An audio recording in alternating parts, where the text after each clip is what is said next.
Muy buenas a todos, mi nombre es Carlos Sartañán y bienvenidos a Perspectiva Vegana. El tema que voy a tocar hoy va a dar para mucho. Y este tema no es otro que el de hablar de un concepto que se conoce como interseccionalismo y del que estoy seguro que habrás oído hablar durante estos últimos años porque se ha puesto realmente de moda. Este concepto es una idea exportada desde algunos sectores teóricamente situados en lo que sería el espectro político progresista estadounidense. Y en los últimos años ha ido tomando popularidad alrededor de todo el mundo hasta incluso llegar a ser el discurso predominante ahora de mano de la nueva izquierda, sobre todo dentro de aquellos movimientos reivindicativos que dicen luchar o luchan en favor de determinados sectores sociales supuestamente víctimas de específicas opresiones, siendo los social justice warriors o los justicieros sociales los principales representantes. Por ende, y de manera muy reciente, este concepto también ha empezado a hacerse eco dentro del movimiento de los derechos de los animales,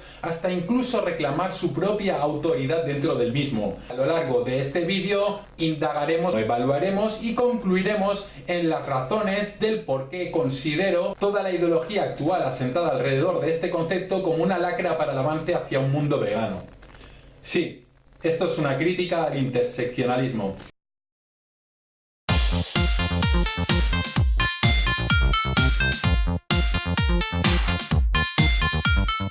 Para empezar es necesario presentar, aunque sea de manera resumida, lo que sería el origen y el contexto histórico en el que surgió este concepto. Y para ello es necesario retroceder a lo que sería la década de los 70, cuando un grupo de mujeres feministas y de raza negra que luchaban tanto por su propia emancipación como mujeres, como por sus propios derechos sociales como civiles de procedencia afroamericana, repararon en que ambos movimientos se ignoraban el uno al otro sin ni siquiera percatarse de las similitudes que ambos mantenían. Y así es como primordialmente surgió la idea de que tanto sexismo como racismo eran discriminaciones que se solapaban en una misma arbitrariedad, el espectro o condición fisiobiológica. Con esta nueva perspectiva sobre la conexión entre ambas opresiones, entró en el debate la óptica pedagógica para apuntar a la cultura como la única causa predominante en la existencia de las mismas, aunque realmente no fue hasta finales de la década de los 80 cuando la profesora universitaria Kimberly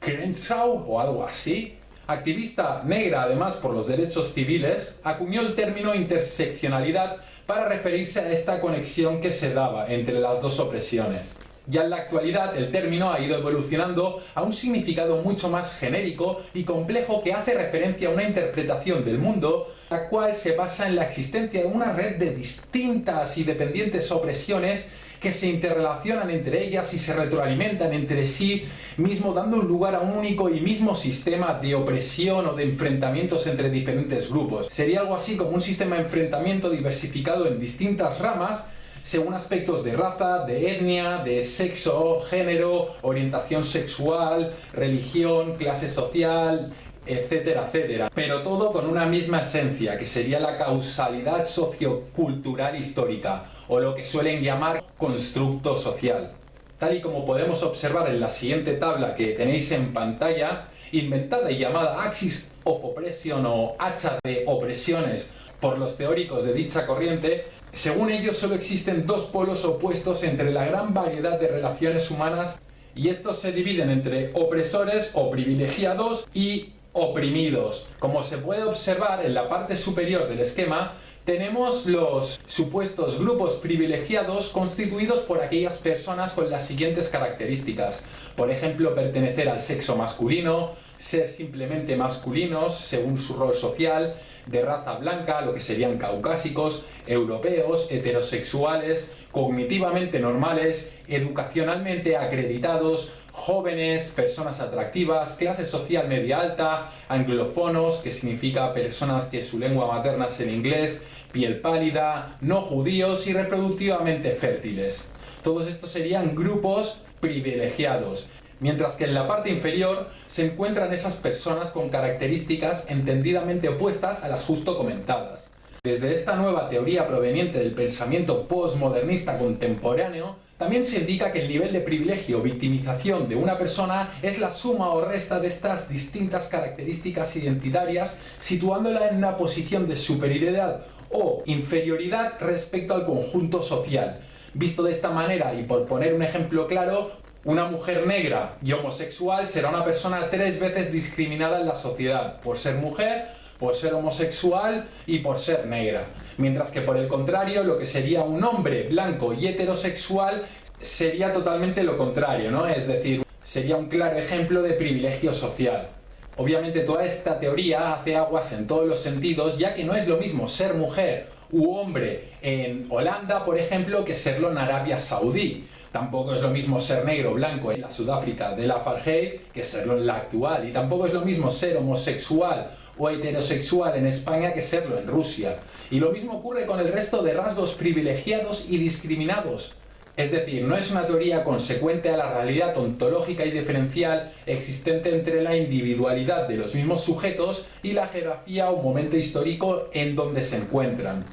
En resumidas cuentas, podemos advertir que para esta tendencia de inclinación postmarxista, no somos individuos con una propia identidad y personalidad, sino sujetos de identidad grupal, y así es como debemos de ser definidos, valorados y juzgados, en dependencia de unas características que normalmente no elegimos, pero que deliberadamente nos fijan a un determinado colectivo o a otro, sea este opresor o oprimido. Pero tal y como dijo el famoso youtuber Un Tío Blanco Hetero en su vídeo Feminismo e Ideología contra Ciencia,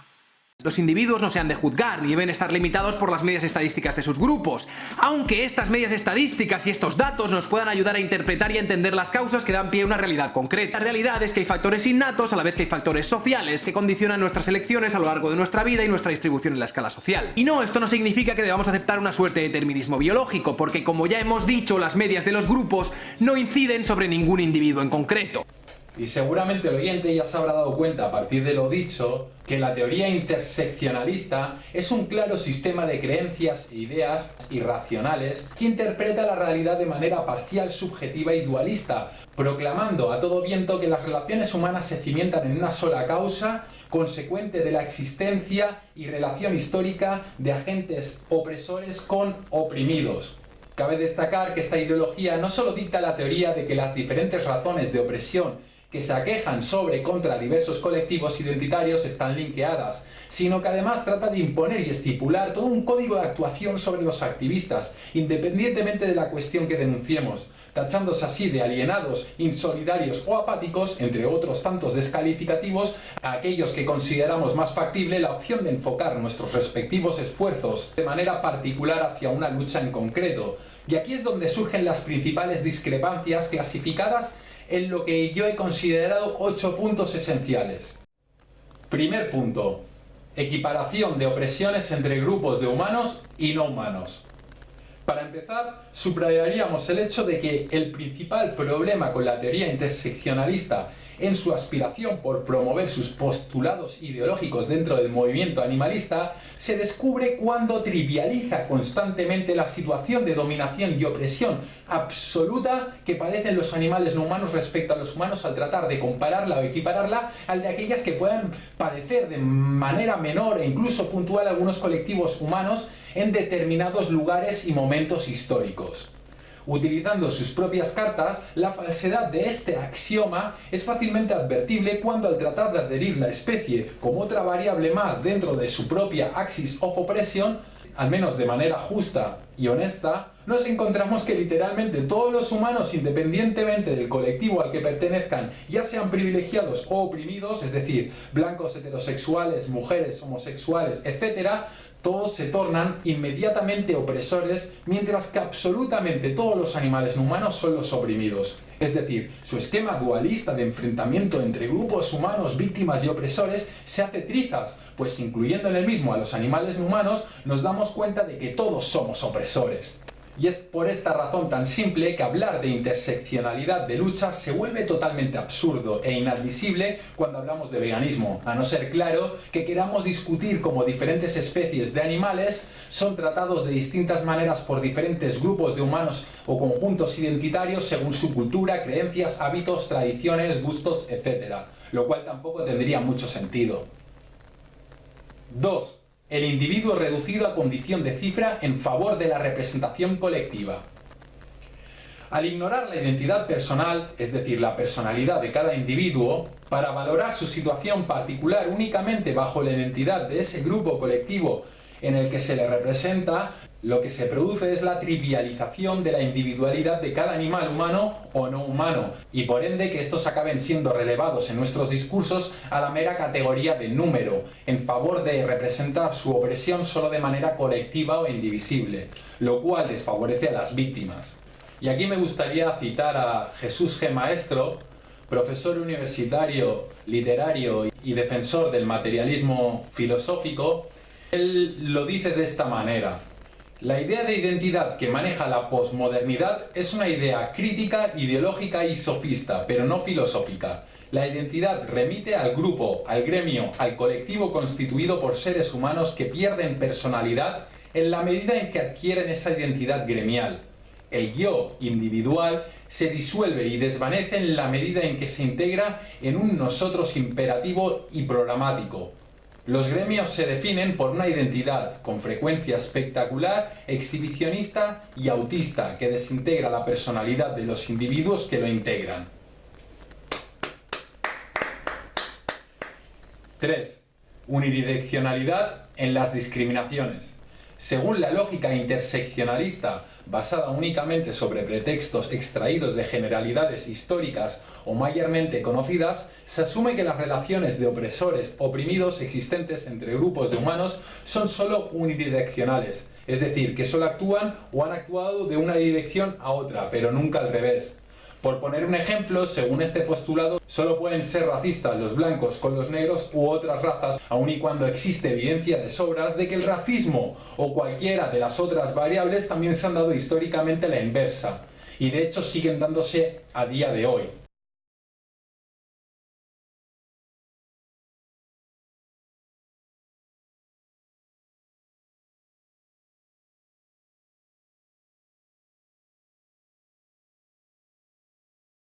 Es decir, para los interseccionalistas, y atendiendo solo a un contexto histórico determinado como en este caso fue la esclavitud ejercida durante el colonialismo de América por parte de los europeos hacia los africanos,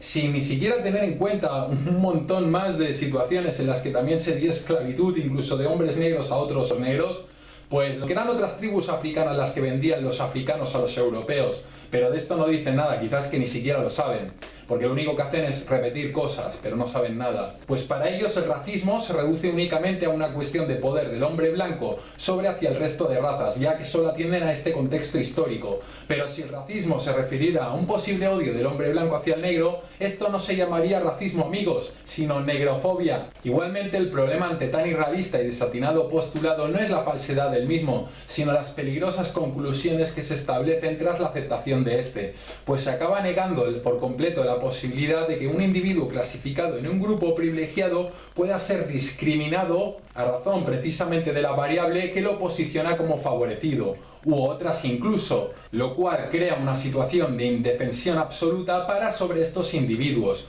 pues la realidad es que los papeles entre grupos opresores y oprimidos humanos han ido continuamente intercambiándose en dependencia de la situación y el momento histórico en el que vivían. Así como ejemplo podemos ver una serie de pinturas de piratas berberiscos que hasta el siglo XIX se dedicaban principalmente a acechar costas europeas en busca de esclavos blancos y cristianos.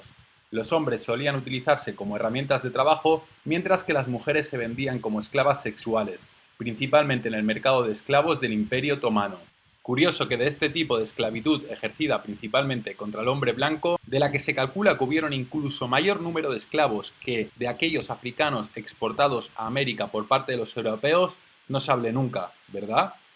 Paradójicamente sí que podemos decir que existe una unidireccionalidad de opresión solo cuando hablamos de relaciones entre humanos y no humanos, siendo únicamente los primeros los que discriminan, explotan, torturan y asesinan a los segundos por razones arbitrarias y evitables. Y además todo esto dentro del marco de la legalidad antropocentrista de sus respectivas sociedades, mientras que a la inversa simplemente nunca ocurre. 4. La incuestionabilidad de los oprimidos. En consecuencia al punto anterior, si los privilegiados nunca pueden ser considerados víctimas, por ende los oprimidos no pueden ser cuestionados. Y el problema derivado de esta eximilación de responsabilidades y creencia ciega con el que se trata de proteger a los supuestos grupos oprimidos de humanos es que ahí donde señalen estos se hallarán culpables, sin escepticismo alguno. Así, los individuos privilegiados, simplemente por pertenecer a ese grupo, pierden todo derecho a la presunción de inocencia. Hecho que fácilmente puede advertirse alrededor de todo el entablado populista surgido en la actualidad a partir del movimiento Me Too, por ejemplo, el cual insta a señalar casos de abusos sexuales o violaciones pasadas y presentes de hombres a mujeres, no más que con la mera aportación de un testimonio de esa supuesta víctima como evidencia suficiente para creerla y llevar a cabo linchamientos y desprestigios públicos contra concretas personalidades masculinas, pues los señalados en este caso son hombres heterosexuales, es decir, privilegiados por partida doble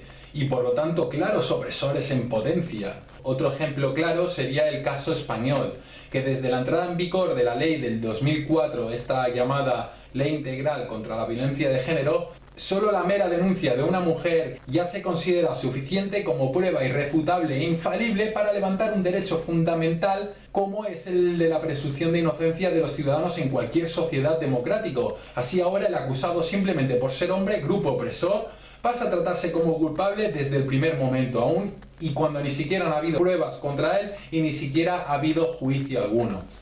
Lo más irónico de todo esto es que aún sin pertenecer uno al grupo potencialmente opresor, si se te ocurriera cuestionar este postulado o cualquier otro, pasas a convertirte en un alienado del sistema opresor que favorece el mantenimiento del axis of oppression y perpetuar lo que llaman el heteropatriarcado. Y así es como cualquiera que se atreva incluso simplemente a reflexionar sobre la simpleza de esta narrativa imperante de pensamiento dualista entre grupos de humanos opresores y oprimidos, por entender que la realidad es mucho más compleja de lo que se trata de asumir, se arriesga a ser tachado de intolerante o fóbico hacia los grupos identitarios oprimidos o alguno en concreto. Y de aquí, paradójicamente, surge la ofobofobia. Miedo de los propios interseccionalistas a hacer uso de su propio pensamiento crítico a la hora de dudar o contradecir las premisas de su ideología. No vayan a ser también acusados de intolerantes o alienados.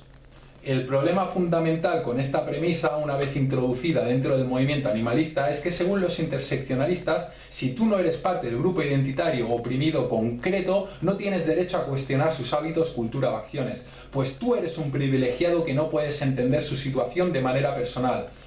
A lo que cabe añadir que obviamente esto es una falacia ad hominem. Sí.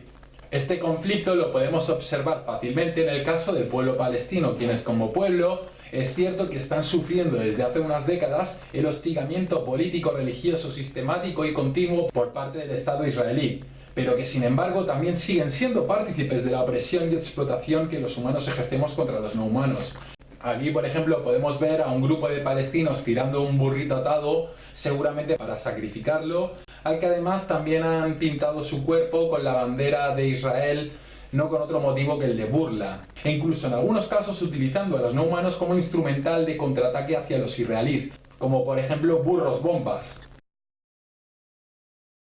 Es decir, según la lógica interseccionalista, visualizar o cuestionar esta o cualquier otra realidad de opresión por parte de un grupo oprimido, en este caso los palestinos hacia los no humanos, no es de nuestra incumbencia, pues los palestinos están siendo oprimidos y por tanto pueden y deben ser exentos de cualquier otra crítica. O dicho de otra manera, la opresión de los no humanos en este caso es secundaria o irrelevante, pues los humanos para variar van primero. ¿Verdad, interseccionalistas? En definitiva, podemos percatarnos fácilmente que existe una clara trivialización hacia el especismo como origen de opresión por parte de los interseccionalistas, aun y siendo esta la causa principal, razón, causa y de lejos, de la mayor opresión jamás cometida en la faz de la Tierra, que no es otra que el holocausto animal.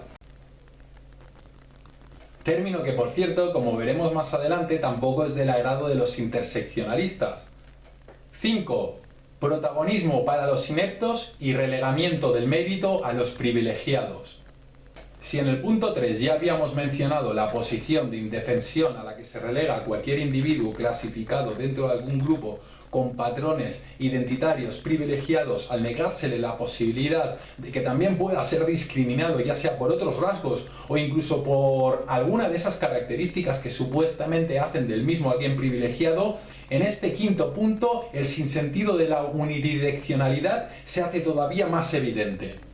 Hecho fácilmente demostrable cuando, por ejemplo, dentro del espectro interseccionalista más cercano a la corriente pseudo-feminista actual, sus integrantes suelen quejarse en que la mayor parte de ideólogos, pensadores o activistas reconocidos dentro del movimiento antiespecista son hombres blancos.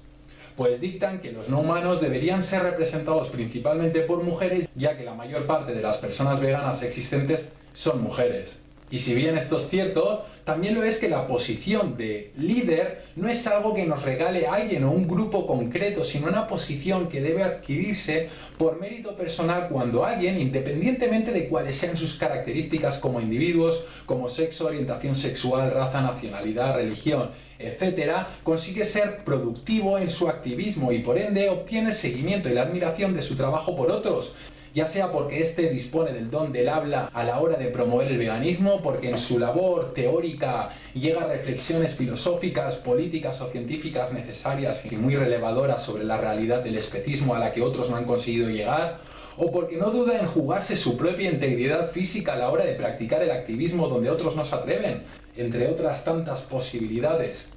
Y bueno, y si se da la casualidad o la coincidencia de que la mayoría de divulgadores o activistas antiespecistas más reconocidos son hombres, ello no tiene por qué tener nada que ver con ningún tipo de patriarcado o sexismo institucionalizado, sino con lo que esas personas han conseguido difundir o hacer gracias a su propio trabajo, que es lo que verdaderamente debe contar a la hora de defender a los no humanos, más allá de lo que tengamos entre las piernas, nuestro color de piel o nuestra orientación sexual, entre otras características irrelevantes, porque el antiespecismo no es una lucha de ego entre los de nuestra propia especie, sino una lucha por los que no pueden hablar ni defenderse por sí mismos. Un ejemplo claro de estos absurdos y arbitrarios juicios de valor hacia el sexo masculino en este caso, dentro del movimiento interseccionalista, lo podemos ver cuando, por ejemplo, el profesor Gary Francione, famoso filósofo y teórico dentro del movimiento de los derechos animales, que por cierto no es de mi agrado y pienso que puede ser criticado y cuestionado por muchas otras razones, tal y como ya hice hace tiempo en mi propio blog, fue criticado simplemente por su condición de hombre. Y según las palabras del siguiente blog vegano interseccionalista que veremos a continuación,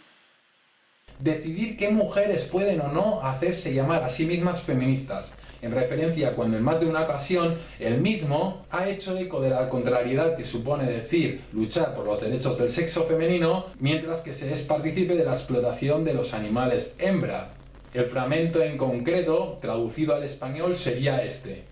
Estoy desencantada de que un movimiento que se compone principalmente de mujeres, sin embargo, eleve a los hombres blancos a la mayoría de los puestos de liderazgo. Hombres como el profesor Gary Francione, que cree que tiene el derecho a dar conferencias a las mujeres sobre si pueden o no hacerse llamar feministas. Y estoy consternada de que las críticas de los veganos prominentes se cierren de manera rutinaria porque estos hombres están haciendo mucho por los animales. Y de tan surrealista crítica podemos extraer dos claras conclusiones. la primera es que Nuevamente, la injusticia que padecen los animales no humanos queda secundada por los postulados interseccionalistas. En este caso, porque un hombre no tiene derecho a decir a una mujer nada sobre feminismo, aun y cuando sea para defender a los no humanos. y la segunda, Desacreditación del mérito personal que como activistas se han forjado o ganado por su propia cuenta y trabajo aquellos individuos que pertenezcan a alguno de esos grupos identitarios considerados privilegiados u opresores, tratándose además de negárseles el derecho a criticar determinadas opresiones humanas aun y cuando conciernen a los animales no humanos, y todo por no pertenecer estos al grupo de humanos oprimidos. En resumidas cuentas, podemos observar cómo desde el interseccionalismo se trata de apartar del activismo por razones arbitrarias aquellas personas que, aun teniendo la capacidad de hacer mucho, habiendo hecho mucho por los animales no humanos, no se ajusten al esquema identitario preferido de ser considerados humanos oprimidos para poder deber ser escuchados. Y esto, además de ser parcial por esencia, incurre en una fatal consecuencia, y es que se incita a que ya no se mida a las personas por sus propias capacidades intelectuales, la calidad de sus argumentos o la repercusión de sus acciones como individuos, sino solo y únicamente en calidad de sus características identitarias o de grupo. Lo cual no solo trata de echar a un lado a personas realmente capacitadas para ejercer el liderazgo, sino que a su vez se trata de empujar mediante la excusa de la victimización a que sean personas muchas veces ineptas e incompetentes quienes asuman las responsabilidades del protagonismo o incluso del liderazgo. Y además, en la mayoría de las veces, no más que para transmitir sus propias inseguridades o causas, pero no para promover el fin del especismo. Nos vale como ejemplo lo justo comentado el lamentable capítulo ocurrido el pasado mes de octubre durante el Vegan Fest de Alicante en España, en el cual se dio pie a que un grupo de ideologizadas interseccionalistas que se hacen llamar a sí mismo algo así como las anarcogordes, tuvieran su propio espacio, pero no para defender a los no humanos, sino para exponer sus propias preocupaciones e inseguridades en referencia a lo que ellas llaman gordofobia. Y todo esto además, ni más ni menos que a raíz de haber estado durante un año acosando y tratando de linchar a un veterano activista en acciones directas a espectáculos taurinos, por haber recomendado a una de ellas en su momento ponerse más en forma si de verdad quería saltar al ruedo, pues de otra forma podría correr el riesgo o el peligro, tanto ella como sus compañeros, de recibir algún daño por parte de los taurinos, lo cual decidieron calificar de agresión. Y claro, como al que se le ocurrió realizar tan gordofóbica recomendación era un hombre, y por tanto desde la mira interseccionalista un claro opresor, también se le acusó de paternalista, machista, patriarca y varias descalificaciones más. Aquí podemos ver, por ejemplo, un anuncio hecho por las mismas anarcogordas en una de sus ponencias en las que prohibían la asistencia a hombres heterosexuales. Y si da la casualidad de que alguno de estos también está gordo y se siente discriminado o insultado por ello, que se joda. Y si no, que no hubiera nacido hombre, hostia. Pero bueno, que luego los que discriminamos somos otros, ¿eh? Y bueno, también es significativo destacar que en realidad sí que existen reconocidas mujeres activistas dentro del movimiento animalista, como por ejemplo lo son Melanie Joy, Romina Kachamonowski, Erin Janus o Diana Fleischmann, entre otras tantas, que gracias a su eficaz activismo en sus afines y respectivos campos de actuación han adquirido un gran renombre y notabilidad. Sin embargo, ninguna de ellas, muy a pesar de su supuesta condición de oprimidas e ignoradas, han sido frenadas en sus respectivos logros a la hora de llegar a ser representativas líderes para muchas personas veganas, pero eso sí, gracias a su trabajo y no por caridad de otros. En definitiva, los interseccionalistas están tan preocupados en definir a los individuos según sus características identitarias de grupo que ya no valoran un discurso por su mensaje, sino por quién da el mismo. Y en consecuencia, si eres hombre blanco y heterosexual, perteneces a un tipo de persona demasiado privilegiada como para merecer ser escuchado. Pero en cambio, si eres todo lo contrario, entonces eres un virtuoso y por tanto hay que regalársete un espacio para que puedas hablar de lo que quieras, sin importar siquiera si eres en realidad un inepto. Porque el mérito personal ya no importa, sino solo tu identidad grupal. 6. Reinterpretaciones ideológicas no objetivas sobre la explotación animal. Por otro lado, desde la misma óptica interseccionalista y en su ofuscación por hallar las mismas causas y respuestas para toda discriminación, también se tiende a interpretar y valorar a la industria ganadera como una institución patriarcal, aludiendo al hecho de que son los animales hembras quienes suelen sufrir las peores consecuencias de la explotación. Y si bien en parte es cierto, pues los animales hembras normalmente pasan mayor tiempo siendo explotados, con lo cual su sufrimiento suele ser prolongado por bastante más tiempo que el que sufren los machos, es necesario entender que este hecho no se debe a una causa sexista, sino a criterios meramente prácticos y anexos al rendimiento productivo de la industria. Pues para las industrias de la explotación animal, tanto animales hembra como animales machos no son más que meramente recursos para explotar, transformar y vender. Es decir, son en su totalidad individuos relegados a la condición de objetos y productos. Y si las hembras en general son condenadas a martirios mayores o más duraderos, se debe principalmente a su capacidad reproductiva,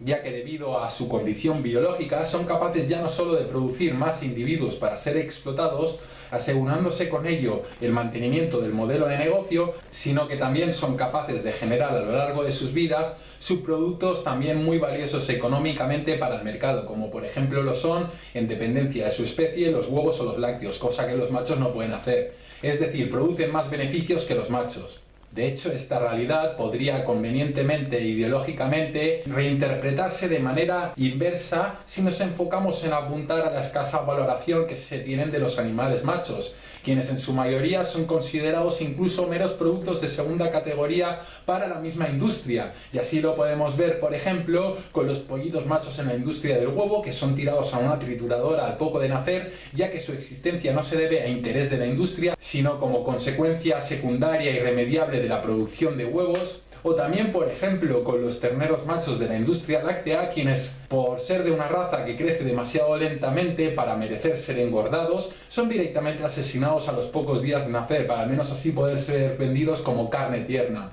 Es decir, según la misma lógica, por este otro parecer, podríamos afirmar que en realidad los animales hembras son mayormente mejor valorados y que por ende la industria ganadera es una institución matriarcal. Pero obviamente tanto afirmar una cosa como afirmar la otra es quedarse con una interpretación sesgada, errónea e incompleta de la realidad, pues lo cierto es que tanto animales machos como animales hembras son explotados y violentados sin ningún tipo de miramiento, y la forma en que lo son depende únicamente de las posibilidades que ofrecen sus respectivas características fisiológicas para extraer de ellos el máximo beneficio productivo y económico para la industria, pero absolutamente nada más. 7. Resultado del efecto contrario: segregación y enfrentamiento entre grupos de humanos y división del movimiento vegano.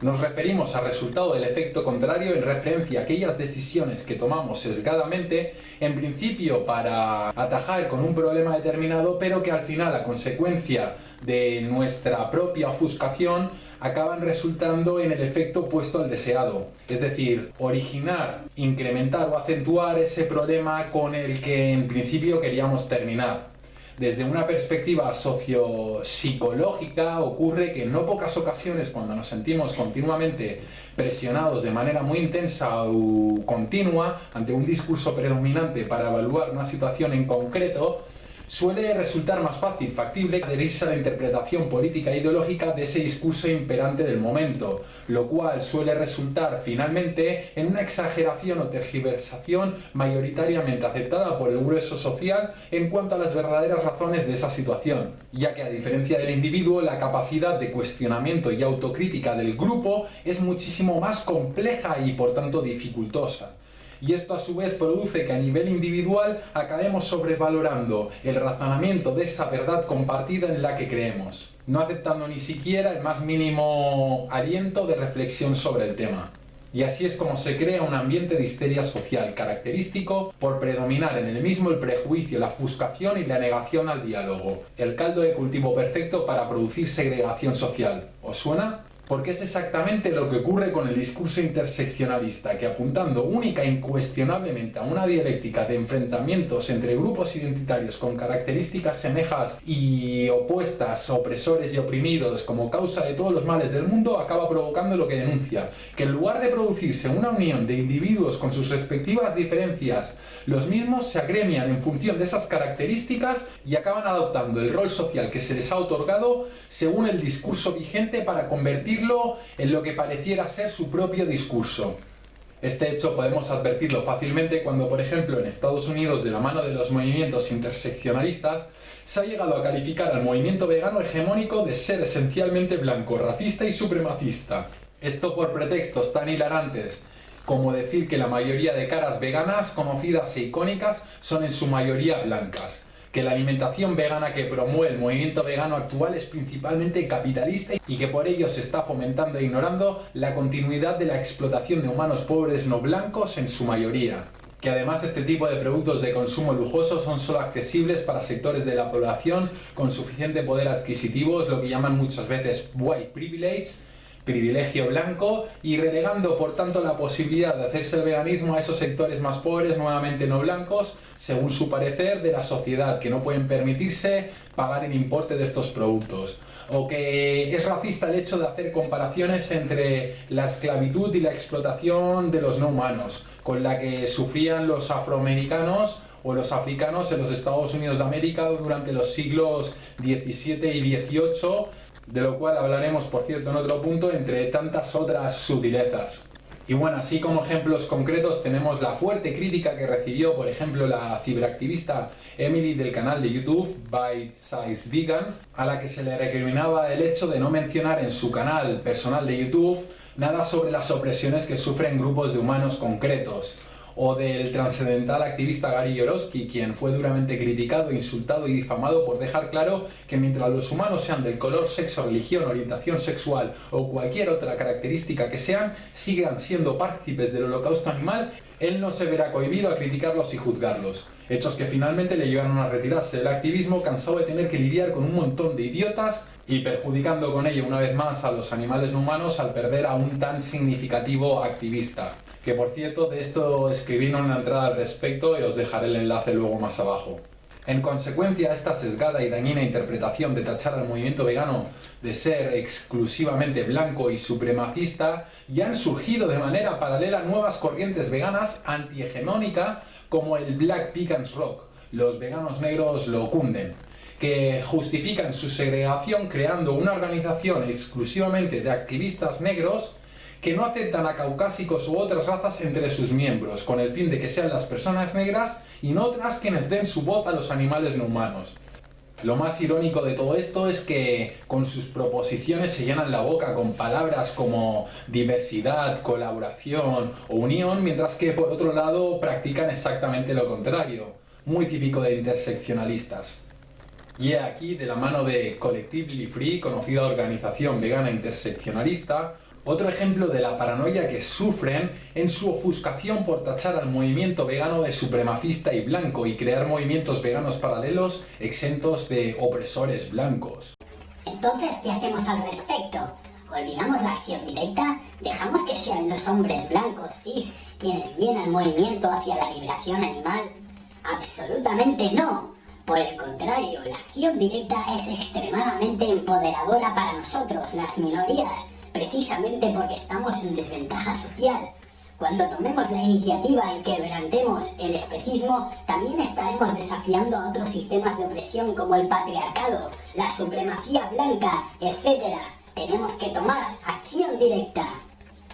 Al final, solo nos queda añadir que ante tanta preocupación y obsesión por diferenciar a las personas en dependencia de unas supuestas características identitarias compartidas, aun y cuando los mismos grupos identitarios no son homólogos, lo que realmente se consigue es que en lugar de dejar sus respectivas diferencias a un lado para tratar de acabar con la situación de tiranía e indefensión total que sufren y padecen los animales no humanos, se creen enfrentamientos que antes no existían entre grupos y que estos acaben compitiendo por ver quién tiene más derecho, está más oprimido o es mejor a la hora de practicar o fomentar el veganismo. 8 y último. Comparaciones molestas y cabida a ofendidos profesionales bajo pretextos especistas. Desde sus inicios, a lo largo de la trayectoria del movimiento antiespecista en el activismo, ha sido común tratar de visualizar ante la mayoría social la similitud existente entre el especismo y el sexismo o el racismo como discriminaciones, todas ellas arbitrarias. Por ende, no ha sido raro ver en ocasiones imágenes comparativas en las que, por ejemplo, se mostraban escenas de la esclavitud humana con las de animales no humanos siendo también esclavizados y explotados. Y hasta aquí posiblemente el oyente pueda pensar que mostrar dicho paralelismo parece precisamente una estrategia interseccionalista, ya que de hecho se está dando el mensaje de que ninguna presión debe estar justificada, ¿cierto? Pues no, porque para los interseccionalistas, muy contrariamente a todo sentido común, estas comparaciones dicen que son contraprudentes e irrespetuosas hacia el colectivo humano representado y oprimido. ¿Y por qué? Pues porque, según ellos, comparar sus opresiones con las que han padecido desde siempre y siguen aún padeciendo a día de hoy en muchísima mayor medida los animales no humanos en nuestras manos es simplemente inmoral. Y ante un montón de conjeturas sin sentido que suelen tratar de exponer para defender tan notable arbitrariedad, la realidad es que lo que les preocupa es que esos humanos con las mismas o semejantes características identitarias a las de los sujetos comparados puedan sentirse ofendidos por serlo con los animales no humanos. Por consiguiente, y según el discurso interseccionalista, no debemos comparar elefantes encadenados con humanos africanos encadenados, no debemos comparar campos de concentración con granjas industriales y tampoco debemos hablar de holocausto animal ni de esclavitud animal. No vaya a ser que hiramos los sentimientos de algún humano oprimido y especista, que todo se ha dicho, pues solo alguien que se crea mejor o superior como humano al resto de animales de otras especies podría sentirse ofendido por ser su situación comparada con la de estos otros.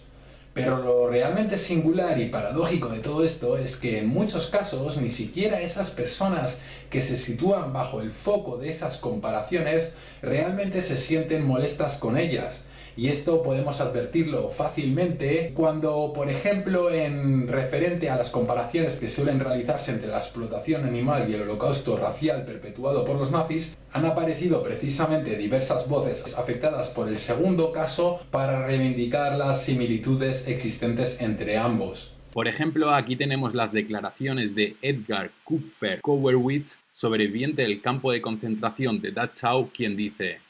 "Me niego a comer animales porque no puedo alimentarme del sufrimiento y la muerte de otras criaturas. Me niego a hacerlo porque sufrí tan dolorosamente que puedo sentir ese mismo dolor en ellos recordando mis propios sufrimientos". Es decir, podemos ver una clara analogía a lo que fue su propio cautiverio en un campo de concentración con lo que supone para los animales su explotación. Y si da la casualidad de que algún interseccionalista está viendo esto y no se siente convencido ante estas declaraciones, le sugiero entonces que se pase por el vídeo de Emily, el canal Bite Size Vegan, y que busque el vídeo Hablan sobrevivientes del Holocausto, lecciones de los campos de concentración, donde se recogen el testimonio de varios sobrevivientes o afectados por el Holocausto nazi que hacen sus comparativas con lo que está ocurriendo a día de hoy con los animales no humanos. Además tenéis la opción de ponerlo con subtítulos en español. En definitiva, los que repugnan contra las analogías que impliquen hacer comparaciones entre seres humanos con otros animales, además de hacer hincapié en razones especistas, también están paradójicamente atentando contra la verdadera razón del término interseccionalismo, que como bien vimos al principio del vídeo, surgió no con otra intención que la de revelar esos paralelismos existentes entre distintas opresiones. ¿O acaso dirán también que es ofensivo comparar la opresión que sufren los niños soldados en Uganda con la trata de esclavos sexuales que sufren muchos menores en Bangladesh? Obviamente no, pero parece ser que los criterios cambian a conveniencia cuando las víctimas no son humanas. Aunque lo verdaderamente más preocupante de todo esto es que los autodenominados interseccionalistas muchas veces llegan incluso al punto de excusar y justificar algunas prácticas de explotación animal por considerarlas partes de la cultura de esa minoría o de defender a esos grupos humanos practicantes directos de la explotación hacia los no humanos por considerarlos también víctimas del patriarcado. Por ejemplo, del blog interseccionalista Everyday Feminist, Cada Día Feminismo, podemos ver cómo se justifica el hecho de que las minorías nativas no se hagan a un estilo de vida vegano y en su contra se tacha de colonialista a cualquiera que se anime a cuestionarlos. Y dice así: existe cierta retórica venida de personas veganas de la corriente hegemónica que dicen que si realmente te preocupa acabar con la opresión, te adaptarás a un estilo de vida vegano o vegetariano. Tomando esta declaración dentro del contexto de los modos de vida tradicionales para los nativos, este tipo de declaración se convierte en otra forma de colonización. ¡Toma ya! Tal como hemos podido reparar a lo largo de este vídeo, y a pesar de las buenas intenciones que no dudo que tengan gran parte de estos que siguen el interseccionalismo, la realidad nos demuestra que la emersión de su discurso y la puesta en práctica de sus consignas ideológicas, esas que profesan en nombre de la justicia social, están produciendo de hecho el efecto contrario al que dicen apuntar. Asimismo, desde el interseccionalismo se desprecia la opinión de aquellas personas que, según los desfigurados parámetros jerárquicos a los que se deben en cuanto a grupos privilegiados y oprimidos, se encuentren entre los primeros. Y así, de manera también totalmente arbitraria y principalmente si eres hombre, blanco y heterosexual, independientemente de quién seas o lo que hayas hecho como individuo, tus opiniones, tus argumentos o tus aportaciones, se repudiarán por venir de lo que se considera parcialmente el principal ejemplo de opresor. En consecuencia, donde en general antes no habían enfrentamientos de grupos a causa de características tan irrelevantes como el color de piel, el sexo, la procedencia y aún mucho menos a la hora de unirse todos a una para defender a los animales no humanos, se ha levantado una vieja humareda de enfrentamientos entre grupos de humanos constituidos en dependencia de esas características. Y es que precisamente esta obsesión por señalar y diferenciar y agrupar a los individuos según estas características identitarias es lo que está empujando a que muchas personas, ante la seducción de un discurso tan simple sobre cómo acabar con todos los problemas y todos los males del mundo sin necesidad de esforzarse en prestar atención a más variables o evidencias, se posicionen crédulamente al amparo de sus respectivos roles identitarios, viendo únicamente enemigos más allá del propio grupo. Discurso que desafortunadamente, cuajando también dentro del movimiento por los derechos de los animales, está consiguiendo que hasta los mismos activistas antiespecistas y ahora también interseccionalistas,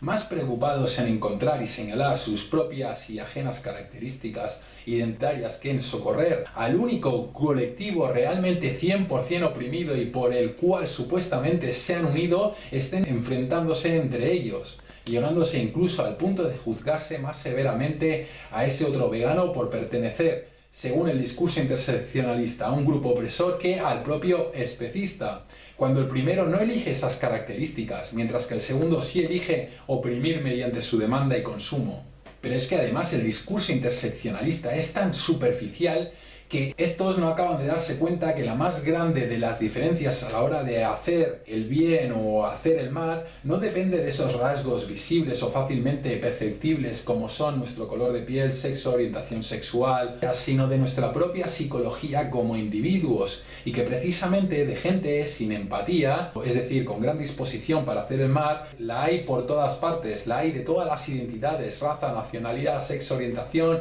siendo la discapacidad que se conoce en psicología como psicopatía una característica no precisamente perceptible a primera vista. Así que ya va siendo hora de no juzgar a la gente por esas características grupables y tan visibles y tener más en cuenta las suyas propias. Y a lo mismo hay que añadir también que aunque desde el interseccionalismo se escudan aludiendo a que lo que realmente buscan conseguir con su discurso es la alianza total de todos los grupos oprimidos y aliados, personas de grupos opresores que deciden quedarse en un segundo plano, habría que preguntarse ¿cómo va a existir alianza por parte del movimiento antiespecista con algún grupo que por muy oprimido que diga estar o sea igualmente partícipe de la explotación del colectivo identitario que conforman los no humanos? Pedir lo dicho sería como, por ejemplo, pedir a un grupo feminista mantener alianza con otro grupo oprimido que sea machista hasta las cejas. Ops, quizás eso no fue un buen ejemplo.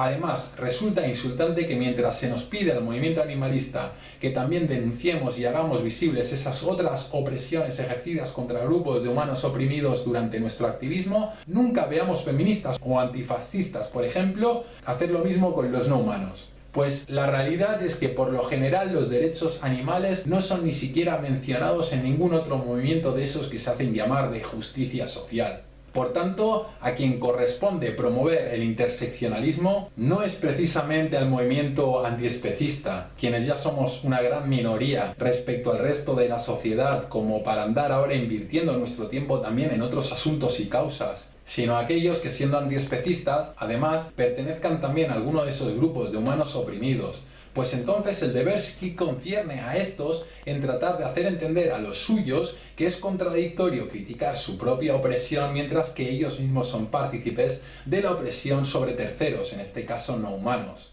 Y entre otros, como referente digno de mencionar, tenemos al grupo Palestinian Animal League, quienes aún siendo masacrados por el Estado israelí practican entre los suyos un verdadero interseccionalismo, al denunciar la opresión que su propio pueblo también sostiene sobre aquellos que todavía se encuentran en un escalón por debajo. En definitiva, Mientras que los interseccionalistas sugieren alianzas entre comunidades e identidades para acabar con todas las injusticias, los que estamos más allá de su motivo pero simplista y falaz discurso, lo que pedimos son alianzas entre individuos para acabar con la mayor injusticia jamás cometida sobre la faz de la tierra y pilar primordial del resto, que no es otra que, muy a pesar de la molestia que pueda causar dicha designación para los oídos de estos interseccionalistas, es el holocausto animal. Porque la liberación animal es también la liberación humana y porque el veganismo ya es en sí mismo una causa interseccional por origen.